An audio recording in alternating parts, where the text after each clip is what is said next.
अच्छा उस्ताद जी के बाबे ना घर वेले बैठे ऐसा ही दसी एक मिनट तेन किने दसी है नहीं जेनवन हुणी है उस्तादी होती है कागज तो मैं और कुछ नहीं किया इन्होंने कागज कढाने मैं साजी मैं ते तू चुप भी ते मैं काम कर रहे हूं हां अच्छा उस्ताद जी के बाबे ना एवें नजायज जी आ मैं सोच सही करदा मैं सच सही इंज करके जो शार्ट पे ना देखदे ने किसी ने वेख रहा मिस्त्री बुला लो मुझे चार्ज बुआ के दसी यार साजीर के बाबे 2 घंटे वैगन च बैठ के कहने होंदे चल जा नहीं सवारी आती मैं तो ला इस ताजीर के 4-5 बाबे ना चिंची वाले ने रखे होंगे ने 10-10 रुपए दे के चारे पा देंगे जो सवारियां पैंदियां उन्हें ला लेंगे रेट ते रखे होंगे सही गल साजीर के बाबे रात ਨੂੰ 1 ਵਜੇ ਜੰਪ ਤੇ ਲੱਗੇ ਇੱਕੋ ਹੀ ਗੁਬਾਰਾ ਰੱਖ ਕੇ ਬੈਠੇ उस्ताद जी के बाबे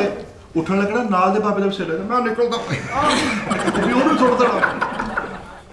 ਵਿਆਹ ਸ਼ਾਦੀ ਹੋਵੇ ਨਾ ਘਰ ਸਾਰਿਆਂ ਨੂੰ ਇਹੋ ਜਿਹੇ ਬਾਬੇ ਦੀ ਫਿਕਰ ਹੁੰਦੀ ਯਾਰ ਇਹਨੂੰ ਕੁਝ ਹੋ ਗਿਆ ਮੈਂ ਸਾਰਾ ਫੰਕਸ਼ਨ ਇਹਨੇ ਬੇੜਾ ਕਰ ਕਰ ਦਿਓ उस्ताद जी के बाबे ना बेटी दी डब्बी च कैप दा सिगरेट पाए ਹੁੰਦੇ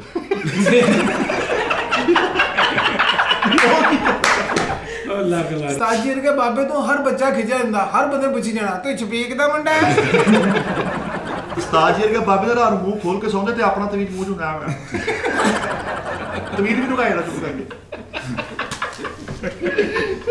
ਤਾਜੀ ਵਗਰੇ ਬਾਬੇ ਹੁੰਦੇ ਆ ਨਿਆਣਾ ਸਕੂਲੇ ਛੱਡਣ ਜਾਂਦੇ ਆ ਛੁੱਟੀ ਤੋਂ ਬਾਅਦ ਆਉਂਦੇ ਆ ਉਹ ਪੜ ਕੇ ਵੀ ਆ ਜਾਂਦਾ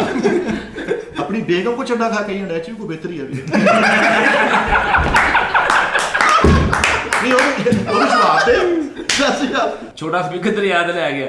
कुंडी नहीं लभी कहता आपको चारों तरफ से घेर दिया गया है बाहर आ गया ਮਛਲੀ ਨੂੰ ਕਹਿ ਗਿਆ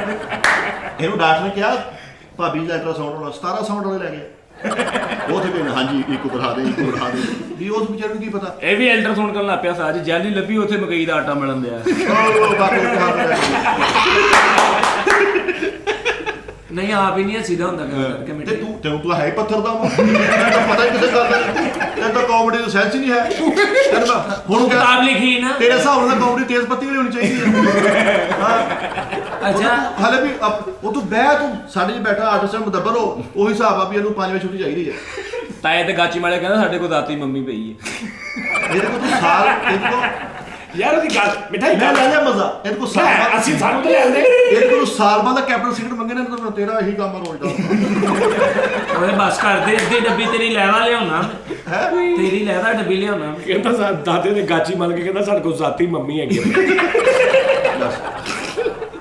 ਸਰਾਣੇ ਚ ਸਮੋਸੀ ਰੱਖ ਕੇ ਕਹਿੰਦਾ ਮੈਨੂੰ YouTube ਵਾਲਿਆਂ ਨੇ ਸ਼ੀਟ ਘੱਲੀ ਉਹ ਸਾਜੀ ਉਹ ਪਲੇ ਬਟਨ ਵਰਗੀ ਹੁੰਦੀ ਸਾਜੇ ਨੂੰ ਯਾਦ ਹੁੰਦੀ ਸਮੋਸੀਆਂ ਦੀ ਨੀਂਦ ਜੀ ਪੁੱਛਦਾ ਹੁੰਦਾ ਭਾਈ ਕੈਚ ਬੋਲ ਲੈਣੀ ਹਾਏ ਹਾਏ ਹਾਏ ਮਾਂ ਨਾ ਤੈਨੂੰ ਆਖਰੀ ਸਹਾਰਾ ਵਾਲੀ ਤੇ ਸੂਤਰ ਮੜੀ ਨੂੰ ਸਾਫ ਥੜਾ ਦੇ ਕੇ ਸੋਇਆ ਕਰਨਾ ਸੀ ਆਹੀ ਆਖਰੀ ਸਹਾਰਾ ਵਾ ਉਹ ਯਾਰ ਬਸ ਕਰਦੇ ਇਦਾਂ ਦੀਆਂ ਜੂਦਾਂ ਸਾਡੇ ਦਿਮਾਗ 'ਚ ਹੁੰਦੀਆਂ ਬਸ ਤੇਰਾ ਝਾਕਾ ਗੁੱਲਾ ਹਾਏ ਹੋ ਹਾਏ ਹਾਏ ਤੇਰਾ ਕਜ਼ਨ ਨਾ ਸਾਰੀ ਰਾਤ ਉਜਾਗਦਾ ਰਹੇ ਕਿਉਂ ਉਹਨੂੰ 10 ਵਜੇ ਤੋਂ ਬਾਅਦ ਕੋਈ ਸਵਾਰੀ ਨਾ ਫੜੀ ਓਏ ਸਵਾਰੀ ਨਾ ਫੜੀ ਸਵਾਰੀ ਨੇ ਫੜੀ ਮੈਂ ਅੱਜ ਛੇਤੀ ਸੌਣਾ ਹੀ ਮਾਮਾ ਮੰਜੀ ਤੇ ਬੈਠਾ ਉਹਨੂੰ ਕਹਿੰਦਾ ਸਟੈਂਡ ਚੱਕ ਲਾ ਲੈ ਸਬਰ ਕਰ ਹਾਏ ਹਾਏ ਕਾਲੂ ਨੇ ਵੀ ਇੱਕ ਬੁੱਢੀ ਕੋ ਮਾਰ ਖਾ ਲਈ ਵਿਚਾਰੀ ਪੈਦਲ ਜਾ ਕਾਦਰ ਨੂੰ ਕਾਹਤੋਂ ਕਹਿੰਦੇ ਆ? ਜਿਹਨੇ ਤੈਨੂੰ ਗੱਲ ਕੀਤੀ ਉਹਨੂੰ ਤੂੰ ਕਰ ਹਾਂ ਬਜ਼ੁਰਗੋ ਇਹ ਤੁਸੀਂ ਸਾਨੂੰ ਲੜਾਉਣਾ ਆਪਸ ਵਿੱਚ ਨਹੀਂ ਭਾਈ ਰੂਲ ਲੜਾ ਉਹਨੇ ਉਹਨੂੰ ਕੁਝ ਕਿਹਾ ਹੀ ਨਹੀਂ ਐਵੇਂ ਗੱਲ ਬੇ ਨਹੀਂ ਕਰ ਤੈਨੂੰ ਉਹਨੇ ਕੀਤੀ ਉਹਨੂੰ ਕਾਦਰ ਉਹਨੇ ਕੁਝ ਕਹਿਣਾ ਨਹੀਂ ਲਓ ਜੀ ਅਗਰ ਤੁਸੀਂ ਸੁਣਾਉਣਾ ਨਾ ਮੁਝੇ ਰੋੜੀ ਪਾ ਕੇ ਦੇਖ ਲਓ 2 ਘੰਟੇ ਜੀ ਨਰਮ ਕਰ ਦੇਣ ਮੈਨੂੰ ਫੜ ਭਾਈ ਜਿੱਦਾਂ ਦੀਆਂ ਰੋੜੀਆਂ ਇੱਥੋਂ ਮਿਲਦੀਆਂ ਉਹ ਨਹੀਂ ਨਰਮ ਹੁੰਦੀਆਂ